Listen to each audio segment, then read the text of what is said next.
Okay.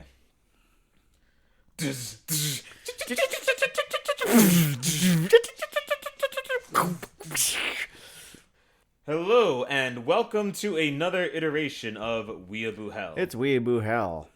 I am Dinar Dale, aka Blind Monkey. I am Sam Legault, aka Mute Monkey. And man, most internet nicknames are gone. That's almost a relic of a bygone era. Huh? I don't really know why we do it anymore. It kind of got grandfathered into the thing, I feel like. Yeah, just from the old Seymour Evil a bit. Yeah, the source website of this is something that we've had for a while, actually. I did a lot of, like, Westaboo comic bullshit before this. This was from before college, I feel like. I think late high school. This is late high school. It's called Monkeys with Typewriters Once Upon a Time. Oh, yeah, it's been Monkeys with Typewriters. I think it was called Anti-Monkey for like 6 months. I let my fucking advertising addicted friend throw his weight in. The problem with Anti-Monkey is it sounds like white power. Like I don't really need to explain the problem with Anti-Monkey. I could even pivot if I wasn't extremely Jamaican in front of him, like I am just stealth in a forest. But that's not our point today.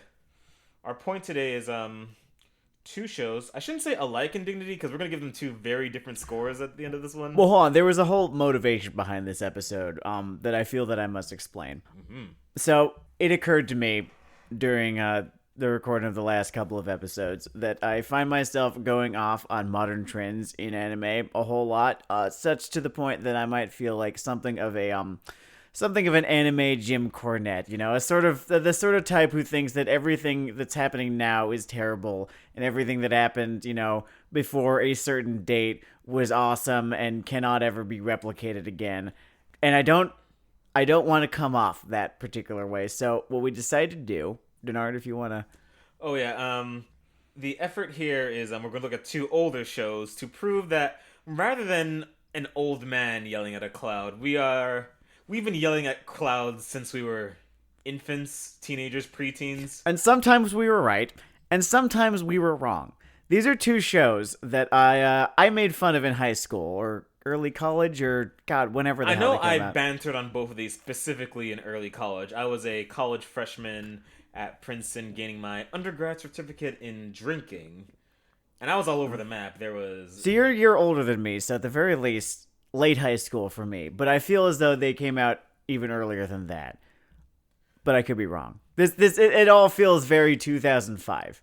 It does. And the two programs here, which I caught in 2009, I don't know where that dates me. We are watching Tsubasa, Reservoir, Chronicles, and Ouran Host Club. And for those of you that are into gambling, either casually or professionally, or, I don't know, in order to get serotonin into your systems, before I start talking, feel free to place your bets on which one I liked and or disliked. I'll just give you that moment there. Roll the bones amongst yourselves. Okay, you roll them yet? Because this is a pretty easy question right here. So we're going to start with the phenomenal Tsubasa Reservoir Chronicles. Just what a landmark series, Denard. I feel like it changed me. It made me understand so many things about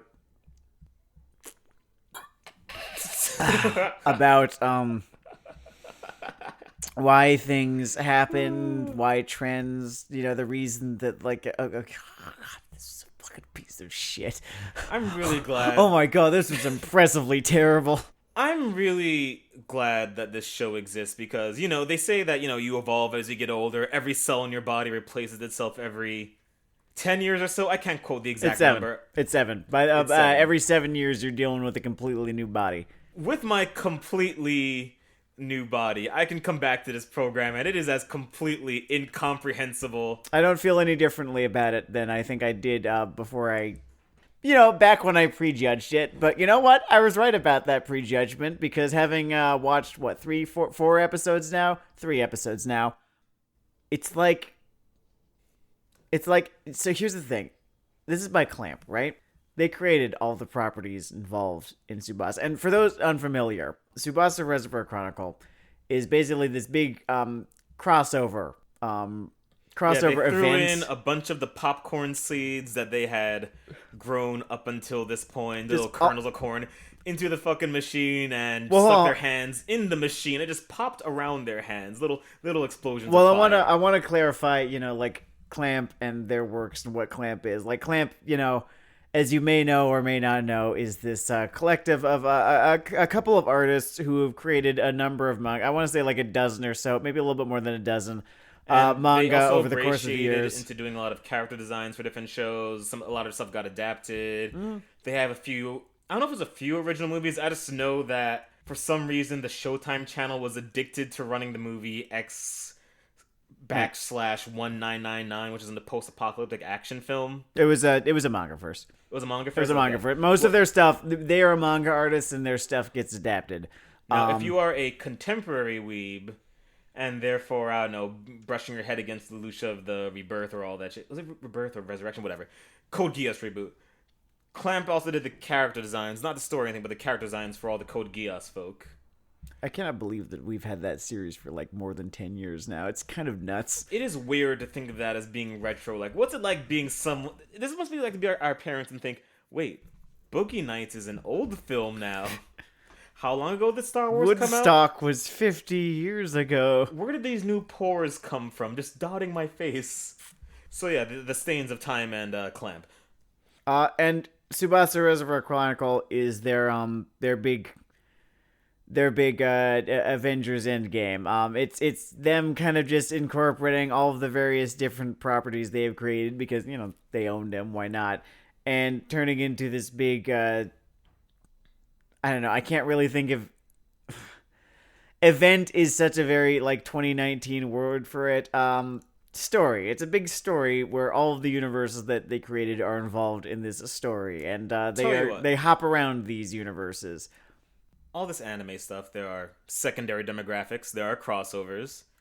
I'm going to assume that at least 3 of you out there play video games. Do you remember the incomprehensible mush that was the subspace emissary in Super Smash Bros.? I was gonna say this plays out kind of like Kingdom Hearts. Kingdom Hearts has transitions, at least.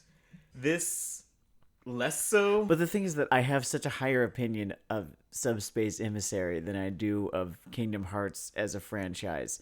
It's that thing, remember from the last episode when we were talking about shit that you have to major in to understand it. Kingdom Hearts it is pure minutia core. And this is definitely one of those things.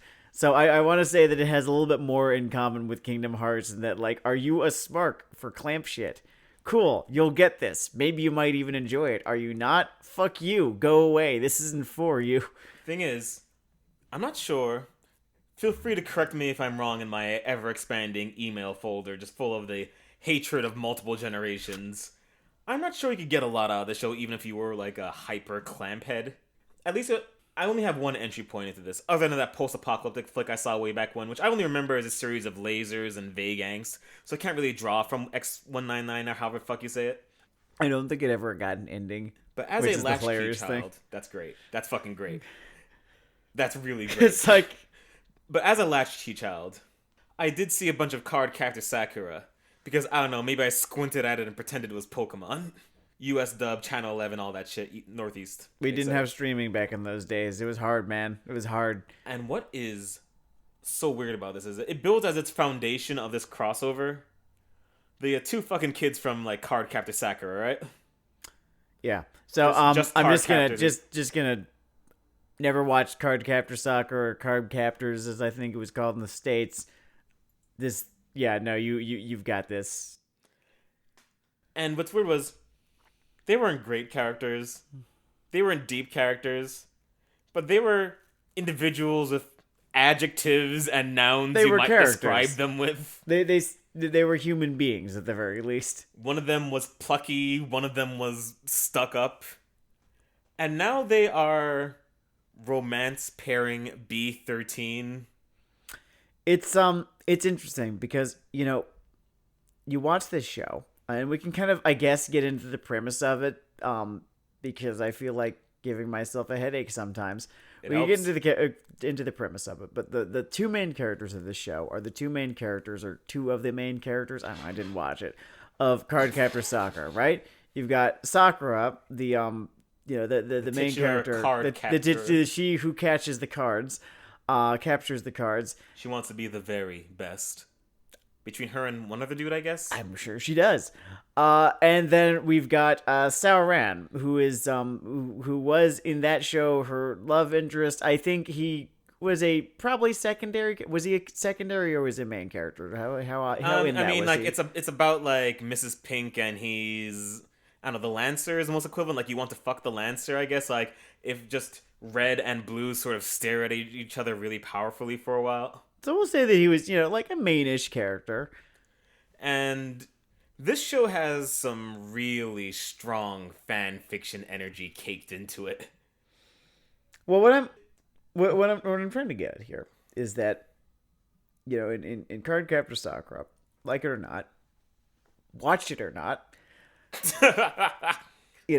some more than others.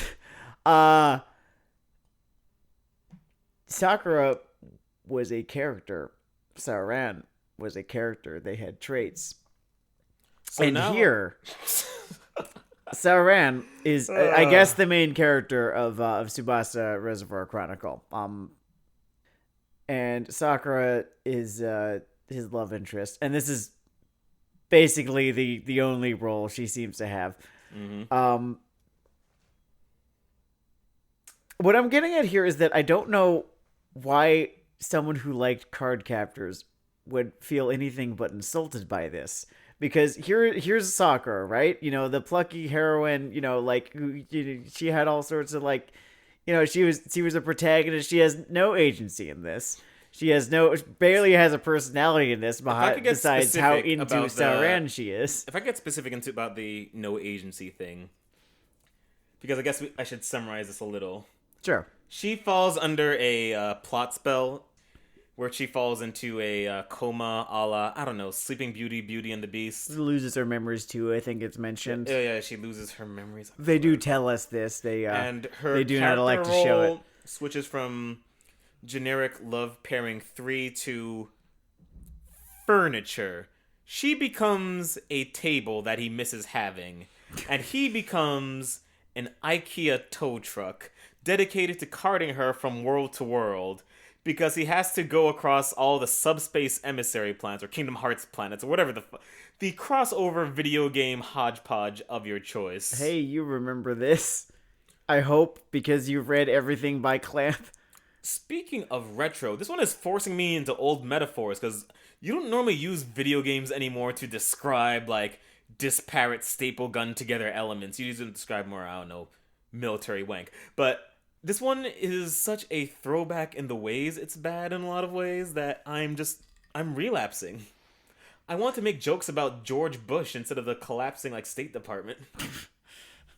That was back when they had too much pull. I just cannot get past wondering who the fuck this series is for, because if his two leads are both from Cardcaptor Sakura, right? Probably, arguably, Clamp's... Shit. I bumped the mic. Arguably, Clamp's most famous and well-regarded work, besides maybe Holic. I think Holic is the Smarks choice. That's the very patrician film nerd, favorite. The Cardcaptor Sakura, right? The favorite, the favorite most popular work by Clamp, and then they do both of these characters so goddamn dirty that it can serve to do nothing but alienate, If they had made one of these two a sex offender instead of the roles that they end up playing in this, I think it would have shook out better. I feel like I should introduce some of the other elements that we got from our short run of this one. Yeah, just which continues to add to the whole fan fiction thing. Yeah, it's really fucking... They've got an RPG party of 5, and if you're hoping some of the core cast are the Holic people you presumably like, if you're hoping for anything positive to happen with this, can I get a secondary raspberry on that? Excellent. Actually, a G major. He was a raspberry flautist back in high school. As I was saying, if you're hoping that anything from Holic, aside from the most cursory... Hi, it's me, the Dimensional Witch. There you go now. Goodbye. If she had ran this show's Pokemon Center, I think there would have been more meaningful screen time and dialogue than what we got out of those people in this show so far. Yo, did you know it took me until last year until I realized that the third gen, right, the third gen Ruby Sapphire Emerald, that the Pokemon Center theme song was not changed for third gen. It's just that it had a whole lot more grace notes in it. Oh, that's cool. Anyway, you see, it's very easy to stay focused on Tsubasa Reservoir Chronicle, as random factoids about third generation Pokemon take place over the summer. What's interesting about this, honestly, is the fact that it's got so much shit to it, and yet I can barely stay focused on it. Some of the other so much shit to it. We have Blondie McClosed Eyes. He has a name I can't get wrong, and actually, my minor disclaimer for the rest of my runner on this particular show. Somehow I know that. It's Phi. Okay, so I'm here with Rain Man, who can retain information from Tsubasa Reservoir Chronicles. I don't know what the ninja's name is, though. These are powers. They say more than the blonde guy's name, Phi's name. But yeah, Phi is JRPG Character 1. His eyes are always closed. He's got that sort of reserved attitude. He carries a Pokemon around with him. The Pokemon is from Magic Knight Rare. Didn't see it, didn't watch it, didn't read it. I don't know if it's good or not, but it certainly was not very well represented in this. I can tell you that much. In isolation, the thing is a tumor that walks and talks. It's like if I wanted to kill the Jigglypuff. That's more like a Clefairy, I think. Okay. So yeah, you have a Cancer Jigglypuff. And they are paired with, I don't know, they want it to be their sort of brash, I don't know, maybe a Wolverine archetype would be a good comparison. But there was a character that in studio... Guts. In anime, it's Guts. Yeah, man-made Guts. Not drawn from a previous series of theirs. But no, in anime, it's Guts. In anime, it's Guts. Oh, yeah, that's a good point. Yeah. Okay. The point is, they have this character. When they wrote it out, they thought, this is the fan favorite. This is the guy. He's going to get the people who aren't into the love plot through this love plot. No. They are wrong. They are very wrong. They are tragically wrong. They are Shakespeareanly wrong. It's this thing where I'm no stranger to the creative process, right? I get how ideas kind of come about. Sort of, oh, this would be cool. Oh, that'd be cool. Oh, it would fucking rule, right? It feels the entire setup to this feels very much like it was thought up one night, at 2 a.m. when the bottle of extended release Adderall is being passed around the room. Oh, dude, I can see the sticky notes on the wall for this one. And then it was just sort of pushed out as is, without a whole lot of thought about having any of it make sense or be half decent, or I don't know, maybe we should write these characters instead of just kind of write the outlines for them and sort of hope that the viewers kind of fill them the rest of the way in. We don't. I mean, one of them is just obviously the Fox guy from Bleach, and one of them is just obviously, bargain brand Guts. And that's what I think of their characters. I know that they wanted more from me, but no, that's all they gave me. That's all I can really give them. If I could use a far crasser and less illuminating metaphor, sure. This baby could have really used a C-section, so it could have gotten more air on the way out.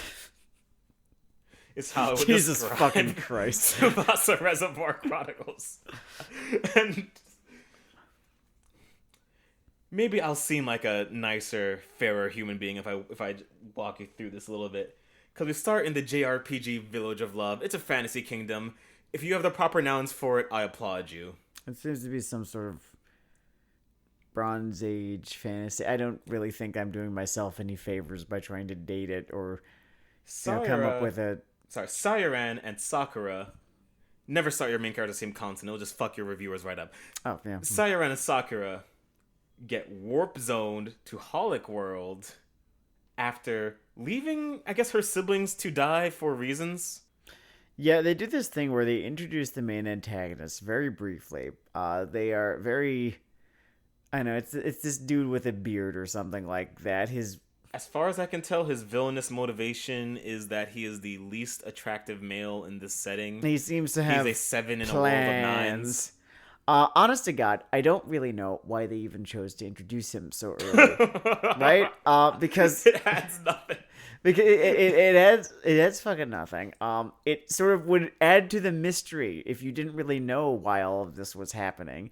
Now we know that it is just some guy who has some fucking lame, nebulous motive or whatever. I don't fucking know. Let's say you remove him, right, entirely from the beginning of this. You know, the some curse manifests itself among the heartless Sakura, whatever, and we're not really sure why. Master Hand. Then there's a mystery on top of all of this, and there's something, even small, to find oneself a little bit more invested in, a question to sort of ask, oh, why is this all happening? Who could possibly be behind this? But we know from the get-go who's behind this, and we know them to be an uninteresting, generic anime bad guy who probably wants power or something. I don't know. Like, I could check the TV tropes page, after we're done here. Yeah, let's not waste the ATP in your cells on that. Like, we are... I'm sure I'm sure he wants power or something, right? Clamps marks. Email me if I got it wrong, but I doubt that I'd get to the end of the series and be at all surprised by this guy and his motive and his backstory. Maybe he has some sort of reasoning or something like that. Come on, come the fuck on. Don't fuck around with me like this, okay? Okay. So. Let me describe this stuff this way. I feel like it kind of sounds like there's a lot going on, and let me not misrepresent one of this program's core problems, which is how glacially all of this very basic stuff is happening. Because at first I thought the show was overcomplicated as like a grab bag crossover, but then I realized they were sort of saying everything 3 times. Like, it's a dramatic equivalent of that shit I was saying about Oresuki, like running over the joke twice. They're running over the plot point 4 times. They kind of have both problems. It is overcomplicated, yes, and they are also over-explaining it too. In a way in which, like, I think I'd understand it better if they explained it to me less. I don't know. Its primary medium is also semi-animated mouth flapping. You could replace. Oh yeah, this show looks like shit. This show looks like fucking shit. Like, here's the thing. Credit to Clamp, right? Credit to Clamp. We went back and found, like, the original manga, and it looks pretty good, right? It looks like it's the work that Clamp is known for. They are good artists. And this was just not a good adaptation of their work. Yeah. Everything looks flat and ill-proportioned. There's this space between all the characters' eyes that you could rent out for a billboard.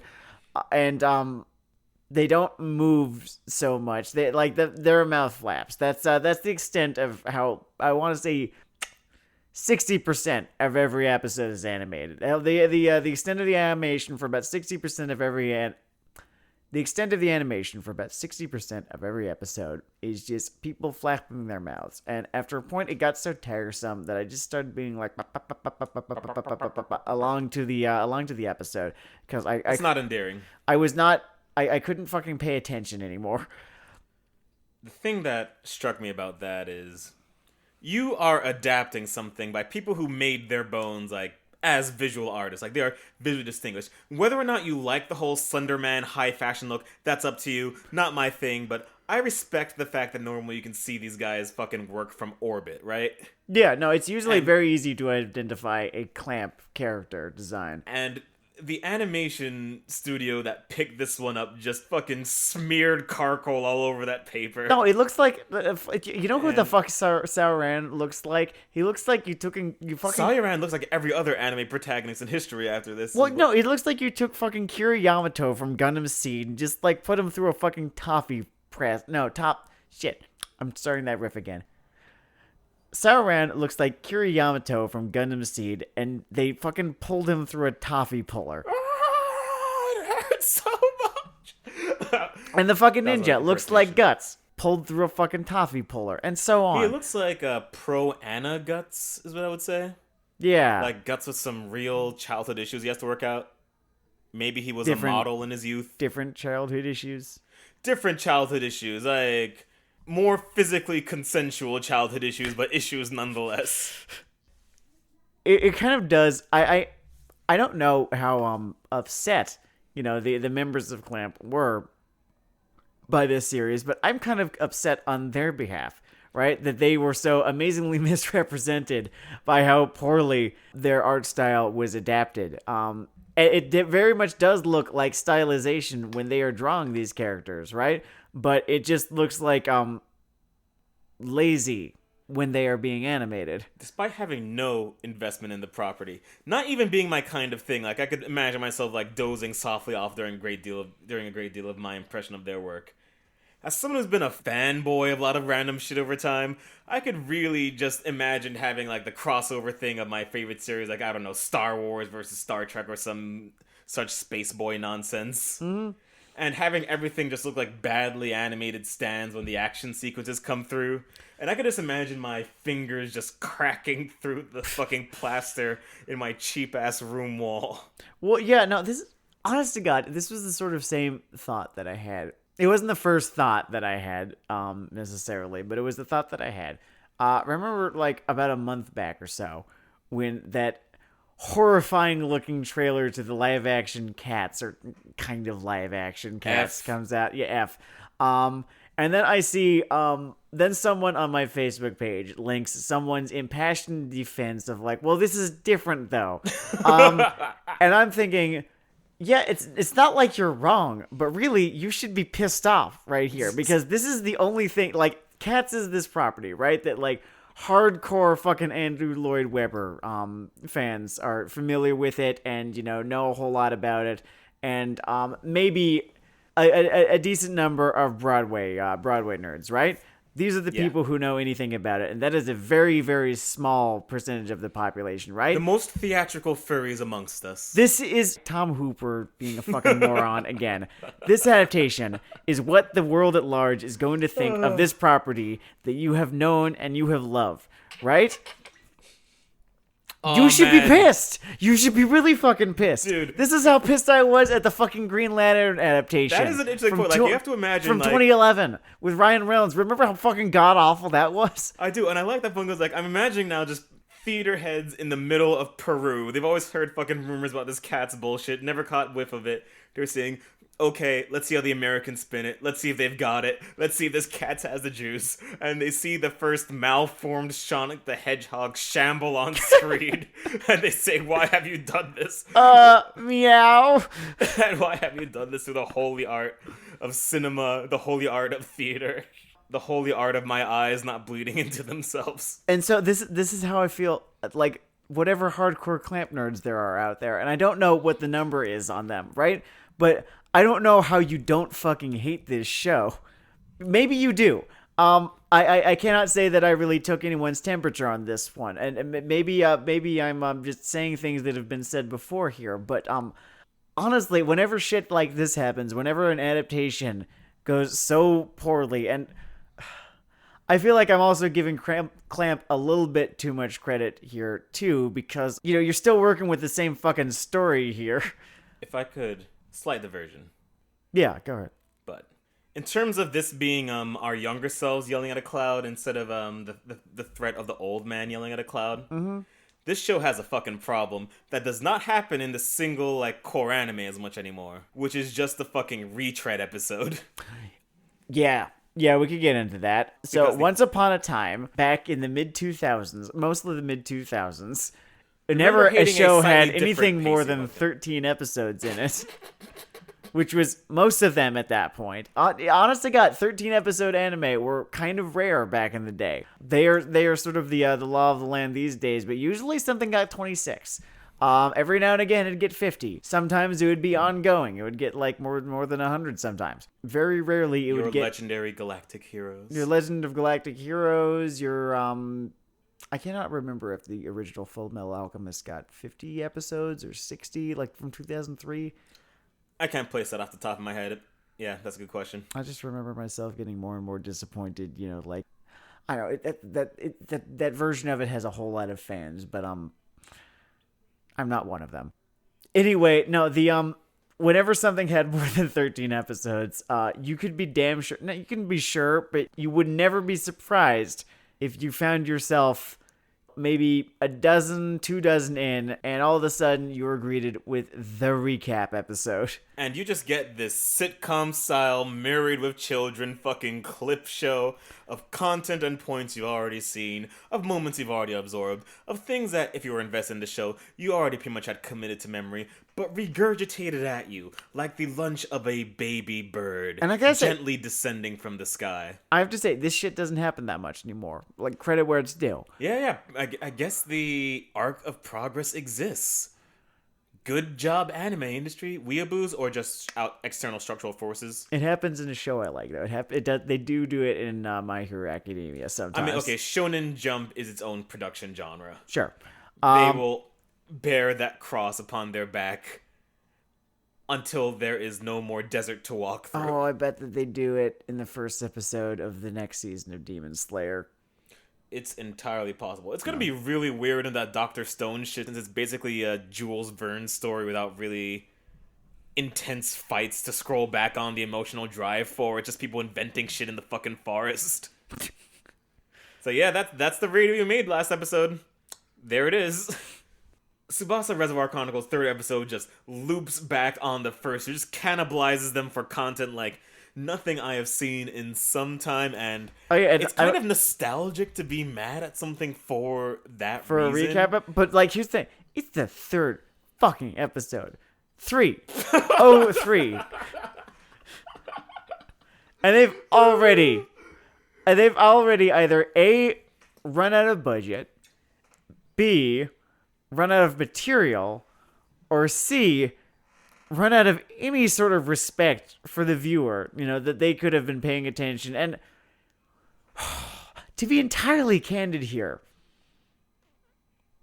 it was very difficult to pay attention to this show in the episodes leading up to the first recap episode, which is the third one. Not to say that stuff did not happen in this, but they started giving us flashbacks of shit that happened 2 episodes ago.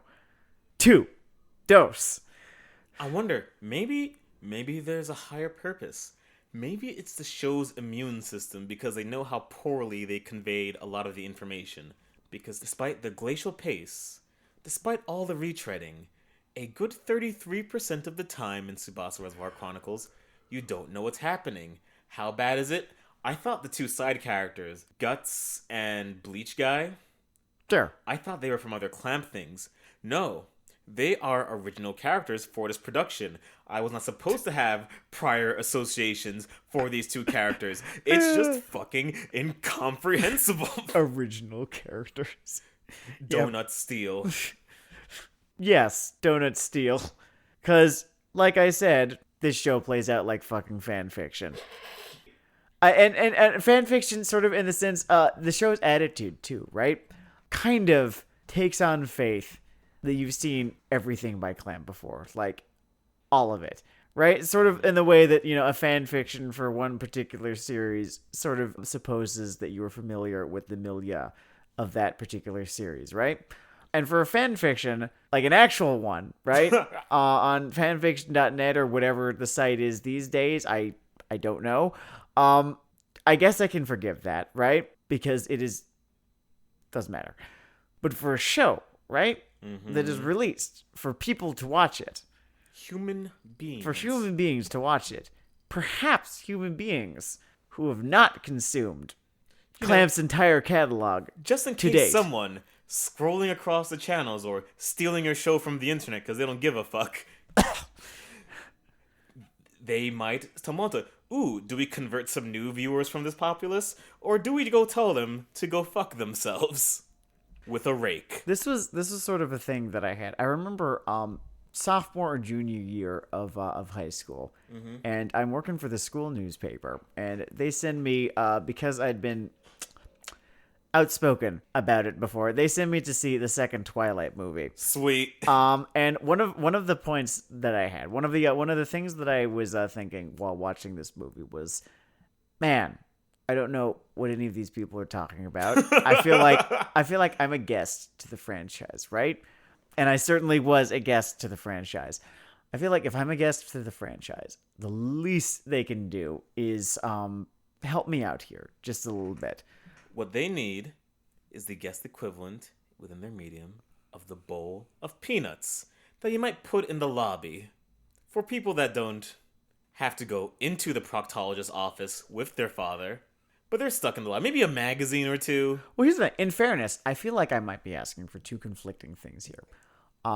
We are on them and on them and on them about how much fucking words people say and how many fucking like flashbacks there are already 3 episodes in. And then I'm also on them for sort of assuming that I am already a Clamp stan, right? And that, this show isn't for me if I'm not, right? But if those are two criticisms that I have of the show, if this show feels like it is feeling kind of like a private party.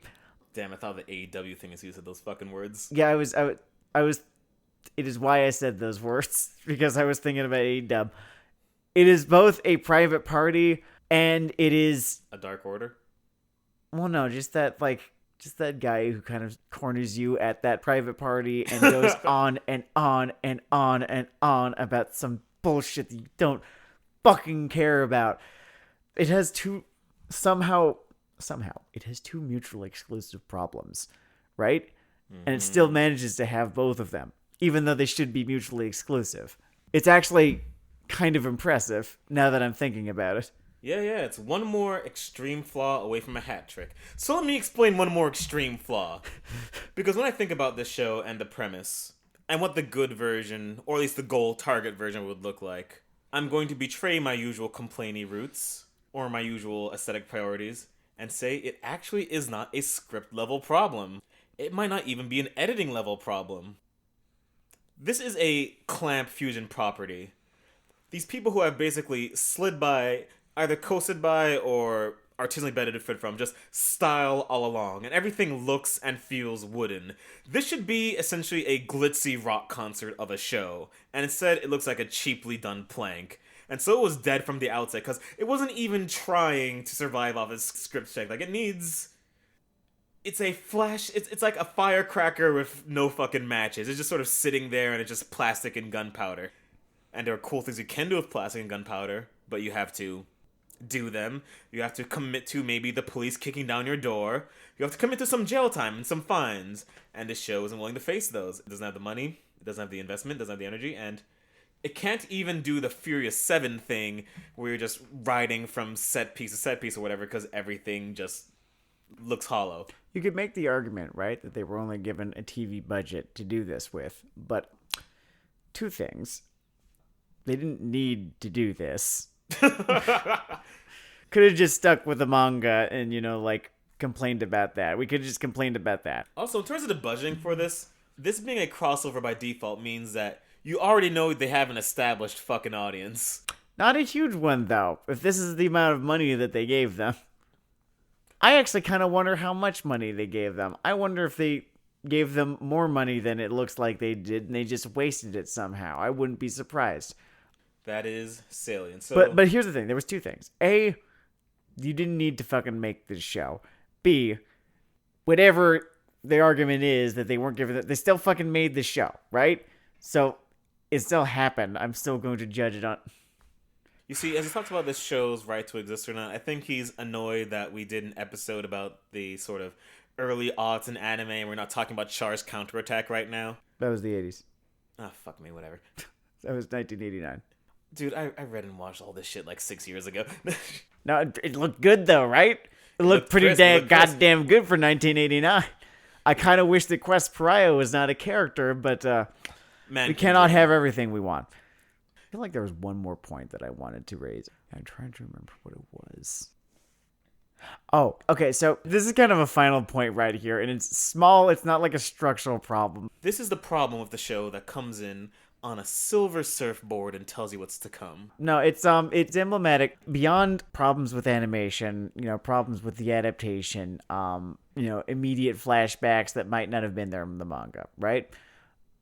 There's a problem that this show has that is very well, typified, codified, embodied. There we go. Embodied, represented by the second and third episodes when they arrive in X 1999, right? Which is this, I guess, post-apocalyptic. I don't know. It just looks Wait, was like that supposed to be X1999? I remembered it being way cooler. TV budget, Hot damn. right? Dark. They arrive in X 1999. I'm pretty sure it might be Tokyo Babylon.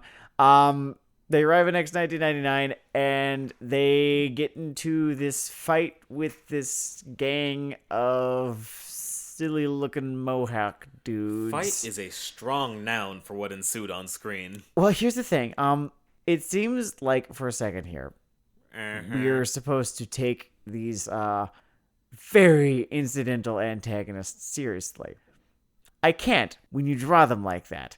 You drew them like that. They look like fucking if Ben Garrison, right, were, around and active in like the early 1980s. It should be noted for this example, he means when Ben Garrison is not drawing Miss Cortez's feet.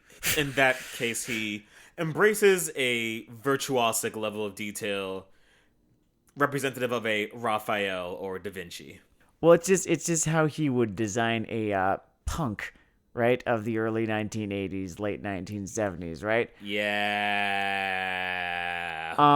And these are introduced as antagonists that we're meant to take seriously. Or if we're not meant to take them seriously, then why the fuck are they even there? Because they're not particularly funny, right, as gag antagonists either. If they wanted to, write a joke or two, write a fucking joke or two. Well, it's where the show gets its philosophical edge from. It sort of reminds you that you have a limited amount of time until you die.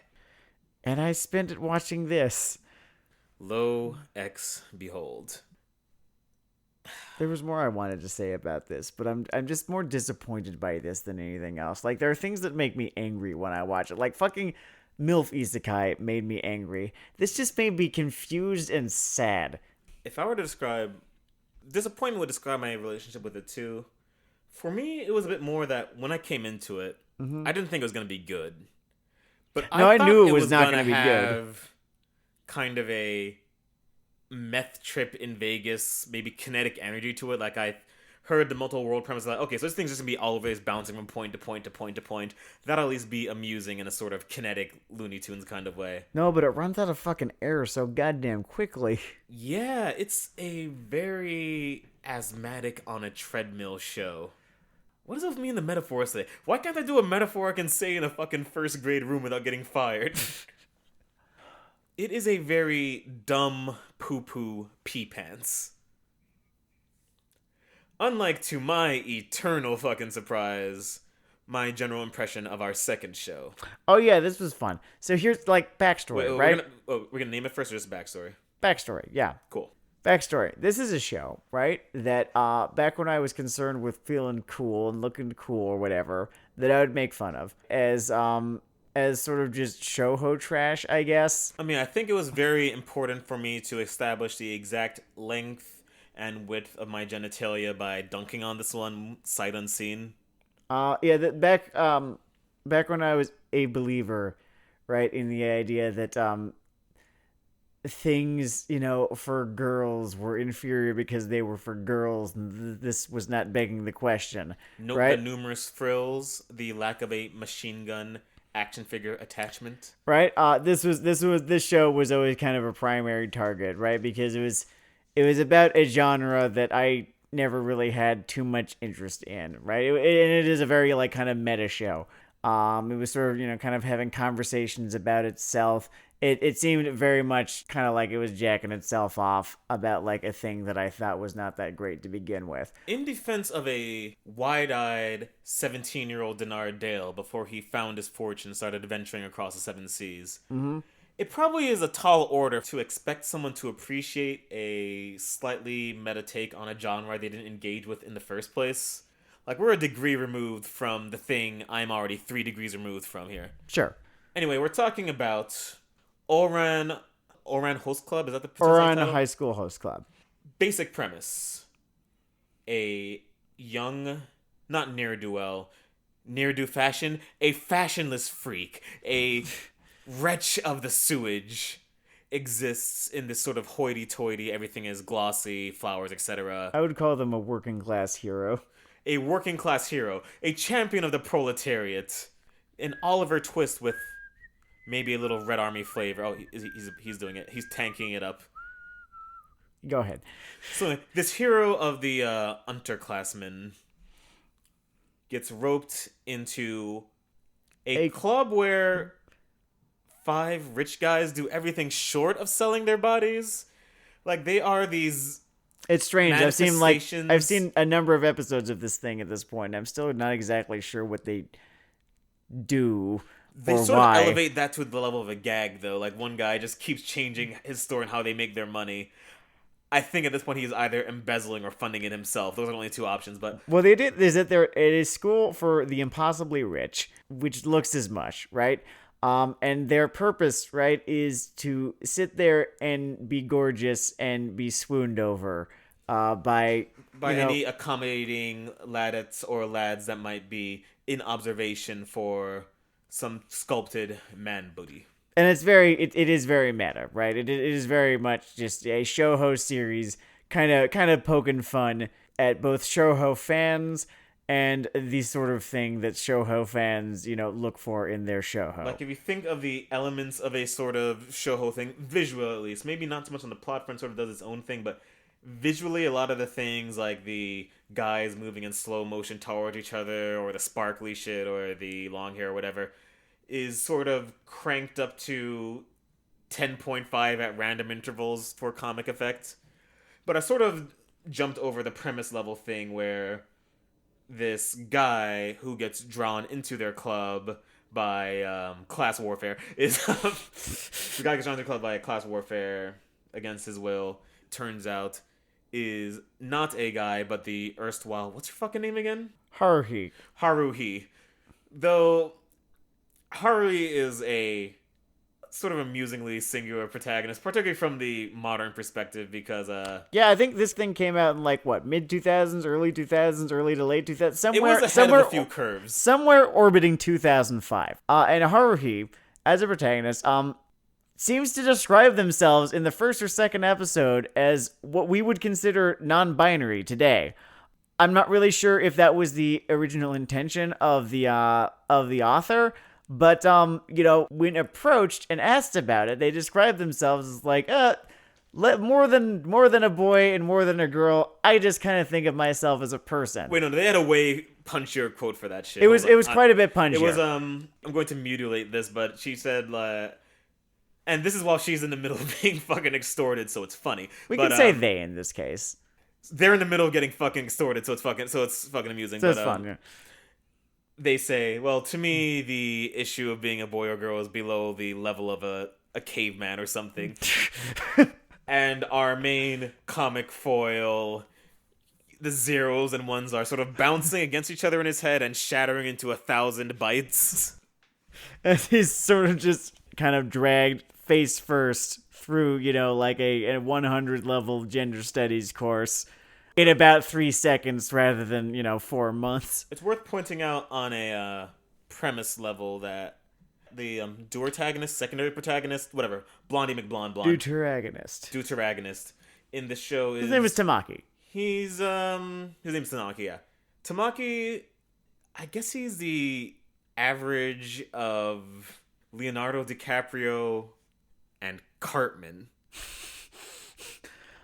I would give him a little bit more credit than that. He does. Well, the show has a better spirit than South Park. But... Certainly, yeah. But it's someone who, I guess the gag is you just take like someone who has lived their life with the treatment of the idyllic looking, well-to-do sort of shoujo protagonist. Mm-hmm.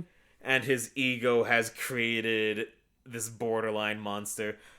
But, there's still a heart of gold. So the show has its own little conflict or whatever the fuck. Yeah, that's the thing. This is ultimately not that cynical a show. Or not, rather, I call shows cynical these days when I think of them as just like kind of cash-ins, just trying to make money off of human lowliness. This is a show that does not have cynical attitudes towards people, is what I'm trying to say here. Ultimately, there do not seem to be any particularly terrible people in this show, or at least that we've met so far. Just, very sheltered ones, let's say. Tamaki himself is written not as though he is a bad person, but just as a person who has lived in quite a bubble. And the thing that's interesting about how this show plays with these elements is the show doesn't pretend towards depth, and it isn't deep, to be honest. Like, if I were to start kicking at its ankles, it's not the smartest fucking show on television. I would say it has its moments that's funny, but it's 3 layers. It's just 3. 3. What it's good at is physical comedy, dramatic irony. It's got really good shot composition. And just visual gags. Yeah. Well, I mean, physical comedy kind of falls under the visual gags. Alright, so maybe it's just 2 strings. I don't fucking know. I don't know. I'm trying to be nice today because we spent 50 minutes, we normally go 30, we spent 50 minutes punching Tsubasa Reservoir Chronicles in the neck. That was 50 fucking minutes? We weren't fans. It might have been 40. Jesus Christ. We weren't into it, buddy. It wasn't drawing times. No. We will not be running its fan club. But, honestly, the show's main strength, other than having that weird Gundam Wing thing of being randomly ahead of the curve on some shit, was just, individual gags are strong. The individual gags are very strong. It's like having, I don't know, it's like having good punching in a martial arts movie. Yeah, certainly. It's what you're there for. I think if it suffers from one thing, it suffers from the sort of, I don't have a name for it, but it's just a problem that a lot of dialogue-based shows have, which is, first we are in a room talking. Now we are in a different room, still talking. Now we are in a third room, and wouldn't you know it, we're talking again. Oh, so many Netflix shows are the fucking worst with that. After a certain point of time, like, yes, I get that, stakes are to be conveyed via dialogue or whatnot, right? But if it becomes apparent to me that it's just been 3 consecutive scenes of people in a room talking, then you've not done quite a good enough job of conveying these stakes, of making me feel excited about what's going to happen next. I'm more just thinking about what has already happened, which has been 2 consecutive scenes and now a third of people in a room talking. I make a bad habit of doing these episodes before dinner. And whenever a show has this flaw, I almost want to call it dinner's law, because when I start thinking about food instead of your content, and you're not even a bad show, it kind of just shows how much that sort of plays against you when you do that shit, you know? Yeah, I mean, we did eat prior to watching this, or no, the third episode.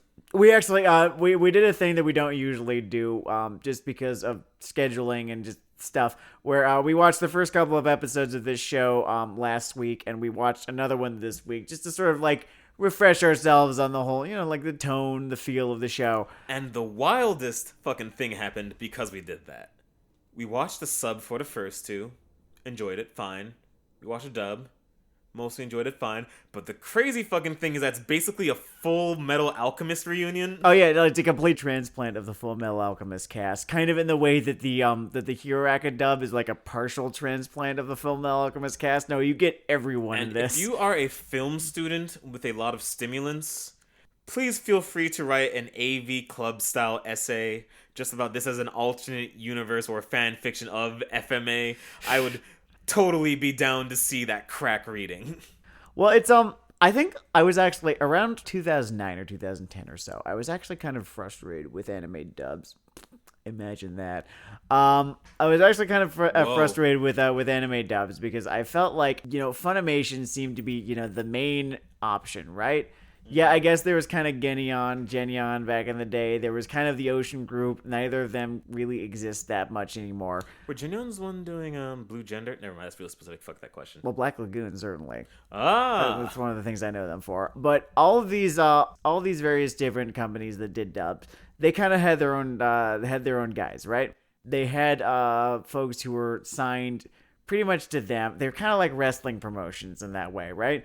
And so I felt like whenever I watched an anime dub done by Funimation, I was in for the usual suspects. And I wasn't really feeling like I was going to be listening to this character as a character really should have sounded, but really like in the way they could get them to sound, right? Because they had, like, let's say 24 or so voice actors in-house. In fact, as we defend ourselves against accusations of Old Man X Cloud, a classic romantic pairing.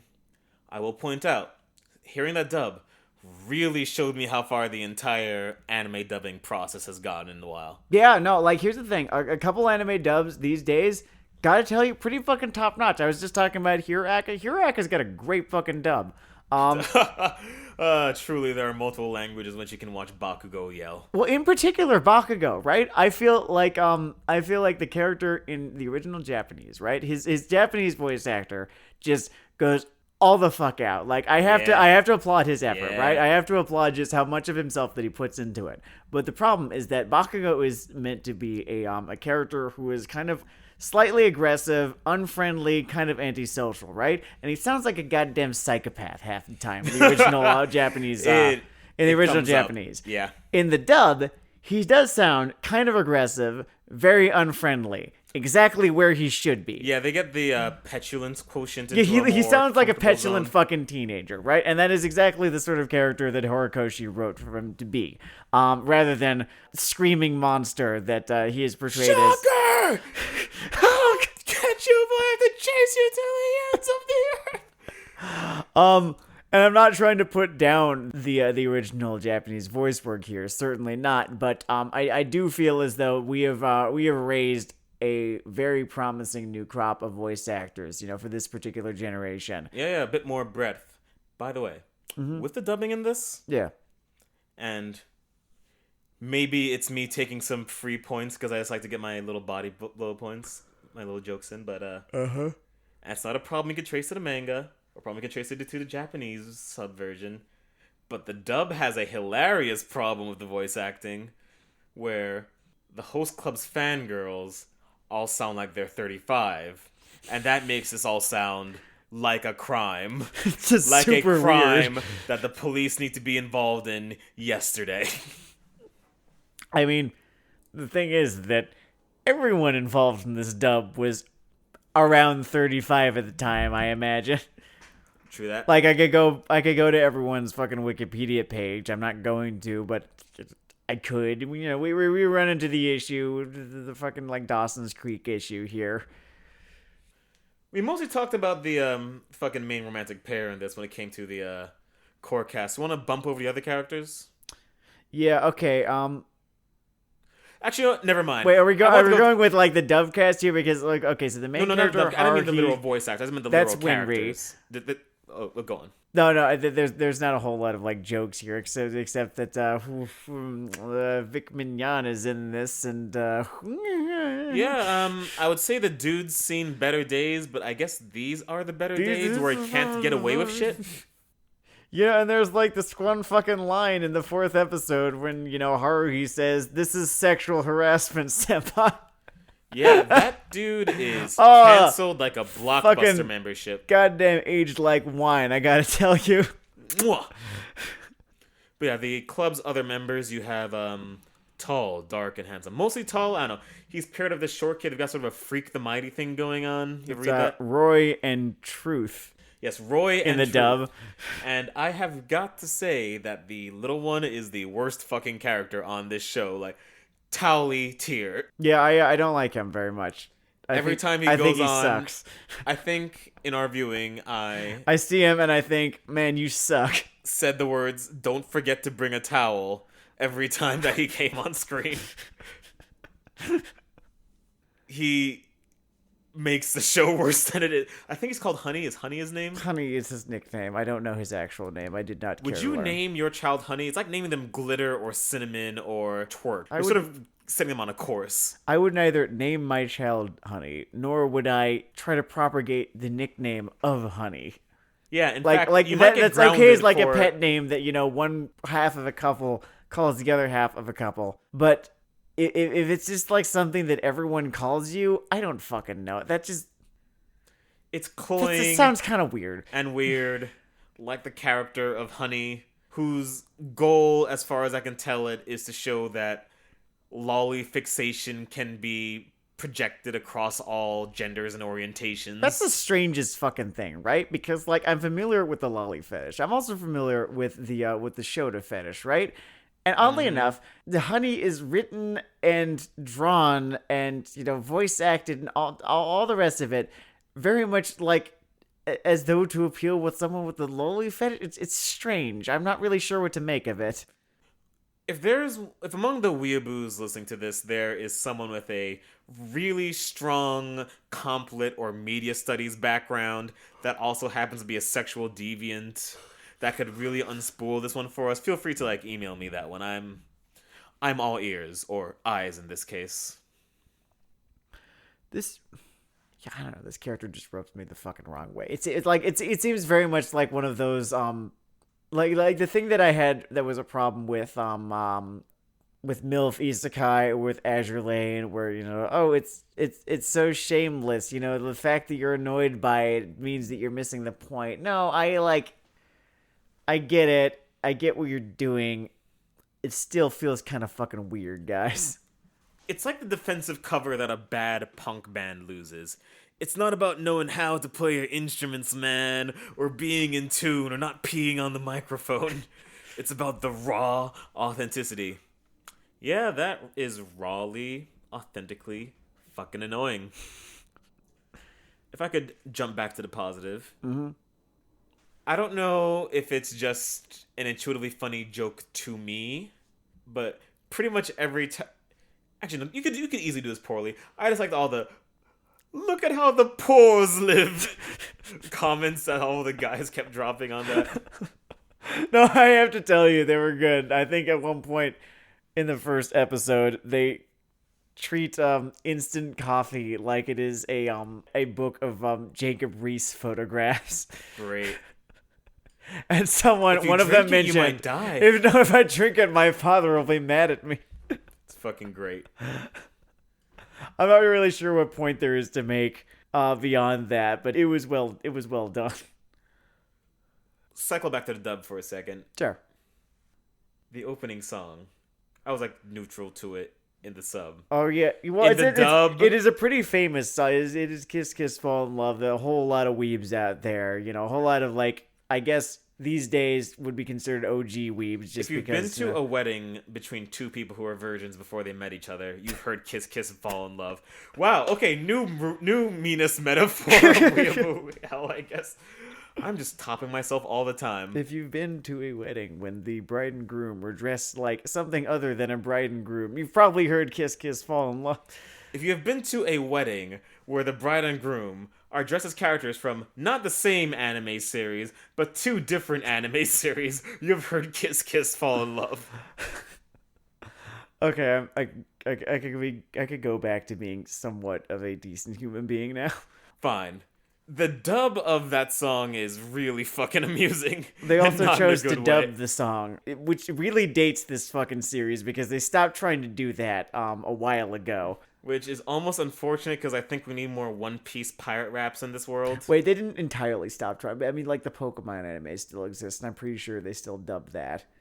Yeah, right? They struck enough of a profit vein the first time. There are fucking covers of that thing out the ass now. What network does that air on anymore? It's not Kids WB. That doesn't exist. Does it air on Cartoon Network? I think CW11 still runs weeb shit in the mornings. This is a great question. I need to check with this. Yeah, no, I don't know where, 4Kids ask, the sort of stuff that 4Kids would have gotten its claws into. I don't know if 4Kids is still around. Who dubs Pokemon now? Is that still 4Kids? Are they still a thing?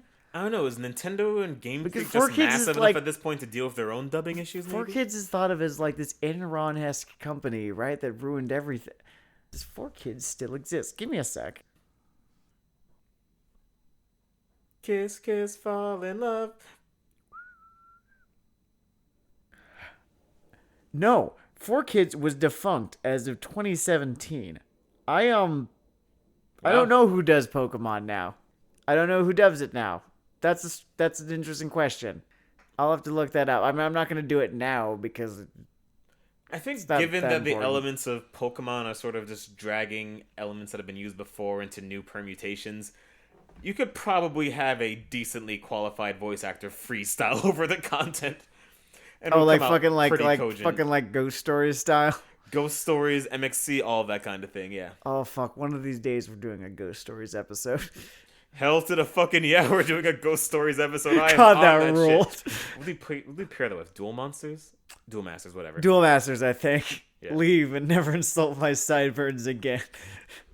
Anyway, if you want to see homoeroticism distilled into an effective comic form, Ouran Host Club isn't a bad experience. It's honestly pretty fun in how subversive it is.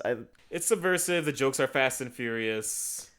Sometimes you kind of get a little bit bogged down in the words. Usually they keep it fast paced enough that you don't. But like, I think the biggest point against the series is the fact that there tends to be words sometimes. Yeah. But yeah, fun ride throughout. I'm trying to think if I've got like an end cap on this. I don't think that I do. I think. Oh no, hold on. I think like one of the funniest sort of not meta level gags, but just sort of macro level gags of the series is the fact that you've got this entire club propagated on how like on all these fangirls who are into the whole homoeroticism thing, right? And then here comes Tamaki, who is secretly aggressively straight. Yeah, and that is almost a twist. Borderline criminal straight. It's kind of great.